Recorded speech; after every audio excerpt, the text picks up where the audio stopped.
ఒకే దొంగ 21 గతంలో 16 ఇప్పుడు 5 దొంగతనాలు 4,50,000 నగదు చోరీ 3 బైకులు 3 సెల్ ఫోన్లు చోరీ 1 సంవత్సరం జైలు శిక్ష అనుభవించినా కూడా బుద్ధి రాలేదు. మరలా దొంగతనానికి ప్రయత్నిస్తుండగా సుబేదారి పోలీసులకు పట్టుబడ్డాడు భూతరాజు సందీప్. హన్మకొండ సుబేదారి పిఎస్ పరిధిలోని హంటర్ రోడ్డులో సుబేదారి పోలీసులు శనివారం నాడు వాహనాల తనిఖీలు నిర్వహిస్తుండగా అనుమానాస్పదంగా భూతరాజు సందీప్ పోలీసులను చూసి పారిపోతుండగా సుబేదారి పోలీసులు అతడిని పట్టుకొని విచారించగా అతను గతంలో సాయి హాస్పిటల్ నందు రిసెప్షనిస్టుగా పనిచేసినట్లు, వచ్చే జీతం సరిపోక తాగుడికి జల్సాలకు అలవాటు పడి ఈజీ మనీ కోసం దొంగతనాలు చేస్తున్నట్లు తెలిపాడు. నగరంలో రాత్రి వేళ తాళం వేసిన షాపులు పగలగొట్టి 5 దొంగతనాలు చేసినట్లు చెప్పినాడు. 4,50,000 నగదును తాళాలు వేసిన షాపులు పగలగొట్టి దొంగతనం చేశాడు. ఈరోజు ఉదయం 9:30కి వెహికల్ చెకింగ్ చేస్తుండగా అనుమానాస్పదంగా 2 వీలర్పై వస్తున్నటువంటి వ్యక్తిని తనిఖీ చేస్తే ఎలాంటి డాక్యుమెంట్ లేకుండా ఉన్నటువంటి వెహికల్ అపాచీ బండి మీద రావడంతో అతన్ని వివరాలు అడగగా ఎలాంటి చెప్పనందున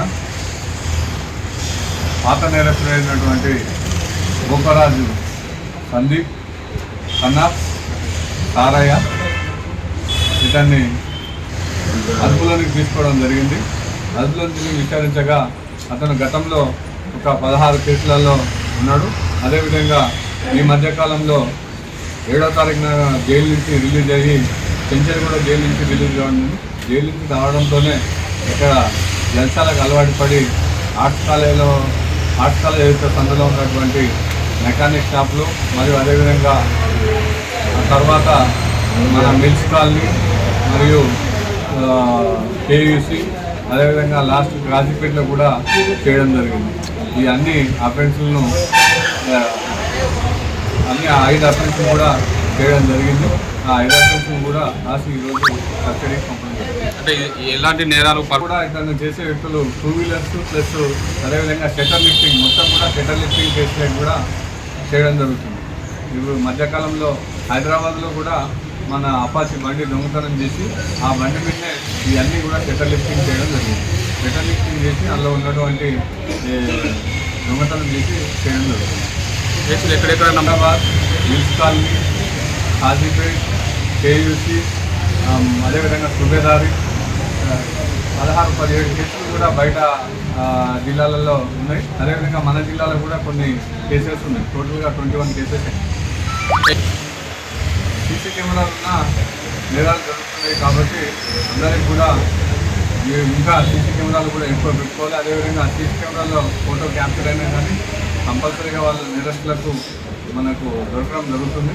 అందుకని వాళ్ళు ఎలాంటి తీసుకున్నా కానీ సీసీ కెమెరాలో చిన్న ఫోటో వచ్చినా కానీ క్యాప్ లేకుండా ఉండాలా. అదేవిధంగా ఏదైనా ఉంటే కూడా వాళ్ళు ఇంట్లో బ్యాంక్లో డిపాజిట్ చేసుకోవాలి తప్ప షాపులలో కానీ లేక ఇతర మెకానిక్ షాప్స్ కానీ లేకపోతే మెడికల్ షాప్స్లో కానీ అందరూ కూడా అమౌంట్స్ను వారి సంబంధించిన హౌసెస్లో పెట్టుకోవాలి తప్ప వాళ్ళు ఖాళీ చేసి వెళ్ళిపోయేటప్పుడు కంపల్సరీగా సాయంత్రం కూడా ఉన్న అమౌంట్స్ను ఈ వైన్ షాప్లలో కూడా పెట్టకుండా జాగ్రత్తలు తీసుకోవాలా. ఎందుకంటే రాత్రి వేళల్లో ఉన్నటువంటి ఇలాంటి షట్టర్ లిఫ్టింగ్ చేసి దొంగతనాలు జరుగుతున్నాయి కాబట్టి వాళ్ళందరికీ మ్యాక్సిమం మీరు ముఖ్యంగా వాళ్ళ ప్రొటెక్షన్ వాళ్ళు చూసుకుంటూ వారి దగ్గర ఉన్నటువంటి అమౌంట్స్ కూడా వారితోనే తీసుకెళ్లాలని ప్రజలకు నా విజ్ఞప్తి.